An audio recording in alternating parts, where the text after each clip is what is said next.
మంత్రి శ్రీధర్ బాబు గారు, మీ వల్లే ప్రాబ్లం, నా ప్రాంతం అభివృద్ధి చేయట్లేదు, ఆ బాధని నా గుండె తట్టుకోలేకపోతుందంటూ అసెంబ్లీ వేదికగా తనదైన స్టైల్లో మల్లారెడ్డి విమర్శలు చేశారు.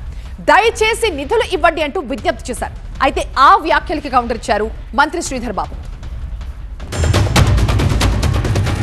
సరే, పెళ్లికి వచ్చినా రాకున్నా కానీ ఒక అధ్యక్ష చాలా బాధాకరంగా ఉన్నది, చాలా ఇబ్బందికరంగా ఉన్నది. మా ఇన్ఛార్జ్ మంత్రి వల్లనే నాకు భరించలేను ఆ బాధను. నా గుండె ఇట్లా బాధతోటి భరించలేకపోతున్నా. మా మల్లారెడ్డి సాబ్ వారంటే మా గౌరవం అధ్యక్ష. ఫస్ట్ ఆఫ్ ఆల్ పెళ్లి చేసుకునేందుకు హృదయపూర్వకంగా శుభాకాంక్షలు తెలియజేస్తా ఉన్నాం అధ్యక్ష. కొత్త పెళ్లి కొడుకు కదా, కొత్తగా వచ్చిండ్రు, వచ్చిన సందర్భంలో అన్ని నిజాలే మాట్లాడతారు అనుకున్నా అధ్యక్ష. ఈ సందర్భంలోన నిజాలు మాట్లాడితే బాగుంటుండే అధ్యక్ష. మళ్ళా అదే విధమైన ప్రయత్నం చేసిండ్రు పెద్దలు మల్లారెడ్డి గారు. ఒక మోరీలు లేవు, రోడ్లు లేవు, డ్రైనేజీలు లేవు, కరెంట్ స్తంభాలు లేవు, ఏమీ లేదు. ఇంకా మారుమూలు గ్రామాలే ఉన్నాయి, పెంకిటిల్లే ఉన్నాయి. దాన్ని తీసుకుపోయి జిహెచ్ఎంసీలో కలిపారు. హైదరాబాద్ మస్తు డెవలప్ అయింది. కానీ నా జిహెచ్ఎంసీలో కలిపినప్పుడు, నా దాంట్లో కలిపినప్పుడు దయచేసి స్పెషల్ కేటగిరీ కింద జిహెచ్ఎంసీ చెత్తంతా అడిగే వస్తుంది, దాన్ని ఒకటి క్లీన్ చేసి మీకు దండం పెడతా.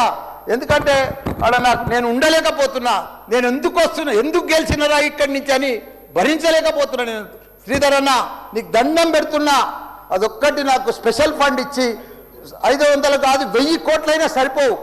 నువ్వు దీనికి బడ్జెట్లో ఇక్కడ జిహెచ్ఎంసీకి ఇచ్చిందంతా కూడా దానికి ఇవ్వాలి. ఎందుకంటే ఈ చెత్త అంతా అక్కడనే వస్తుంది.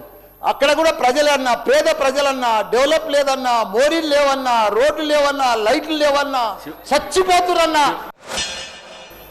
రోడ్లు లేవు, డ్రైన్లు లేవు, ఇది లేవు, అది లేవని వాస్తవాలు చెప్పిన 10 సంవత్సరాలు మీరున్నా మీకు సంబంధించిన రోడ్లు లేవు, డ్రైన్లు లేవు అని ఒక్కసారి కాదు సార్, 2-3 సార్లు చెప్పింది. చాలా సంతోషం. We will take it up, don't worry sir. We are here to build roads, we are here to give water. వారు చెప్పిన 10 సంవత్సరాలు కాలేదు అని చెప్పకుండానే చెప్పిండు. మేము ఈ విధంగా కూడా మీరు చెప్పిన అన్నీ కూడా దృష్టిలో నోట్ చేసుకొని మీ హయాంలో జరగని పనులన్నీ కూడా, రోడ్లు కానీ, డ్రింకింగ్ వాటర్ కానీ, ఆ అంశాలన్నీ మా దృష్టికి తీసుకురండి. తప్పకుండా చేసే కార్యక్రమం తీసుకుంటామని కూడా తెలియజేస్తా ఉన్నాను అధ్యక్ష. మీరు ఈ నడుమ ఇనాగ్రేషన్ కూడా వస్తలేరన్నా, ఆ మహేందర్ రెడ్డిని పంపిస్తురన్నా, మీరు కావాలనే వస్తురన్నా, కుట్ర పంతురన్నా, నా మీద కుట్ర పంతురన్నా. ప్లీజ్ దయచేసి అదొకటి మీరు రావాలే. కష్టపడి పైకి వచ్చిండ్రు, ఒక స్థాయికి వచ్చిండ్రు.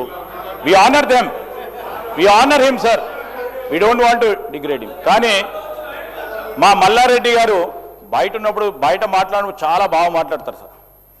కానీ ఆయన సభలోకి రాగానే ఇన్ఫ్లుయెన్సర్ ముందట ఒక్కరు ఉంటారు కదా సార్, ఆ పక్కలు ఉంటారు కదా సార్, వాళ్ళ ఇన్ఫ్లుయెన్స్ పడి సైడ్ ట్రాక్ అయిపోతూ ఉంటాడు అధ్యక్ష.